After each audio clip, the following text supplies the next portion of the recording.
लाड़ यूनिवर्सिटी बदीन तरफां higher secondary school निंदो शहर में एक ॾींहनि वारो कैरियर काउंसलिंग वर्कशॉप थी गुज़रियो, जंहिंमें स्कूल जे शागिर्दनि ऐं शागिर्दियाणियुनि शिरकत कई। लाड़ यूनिवर्सिटी बदीन जे प्रोफेसरनि शागिर्दनि ऐं शागिर्दियाणियुनि खे कैरियर काउंसलिंग बाबति बहितरीन ॼाण ॾिनी, जंहिं ॼाण जे ज़रिए हू पंहिंजे मुस्तक़बिल बाबति सुठा फ़ैसिला करे सघनि था। वर्कशॉप में शरीक लाड़ यूनिवर्सिटी बदीन जे प्रोफेसरनि, स्कूल जे उस्तादनि ऐं शागिर्दनि टाइम न्यूज़ सां ॻाल्हाईंदे चयो त आज government boys higher secondary school Nindo शहर में कैरियर काउंसलिंग के हवाले से लाड़ कैंपस जे आयल उस्तादन प्रोफेसरन उन्हनि असांखे फ्यूचर प्लानिंग के बारे में ॿुधाई ऐं उन मां असां जेके अॻियां फ्यूचर प्लानिंग के तहत थींदड़ फ़ैसिलनि खे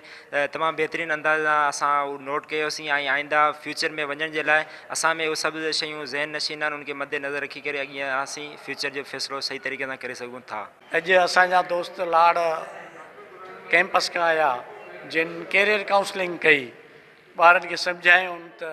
रुगो मेडिकल ऐं इंजीनियरिंग खां सवाइ ॿिया बि खोड़ सारा शोबा आहिनि जंहिंमें ख़ासि फोकस इंग्लिश ऐं कंप्यूटर साइंस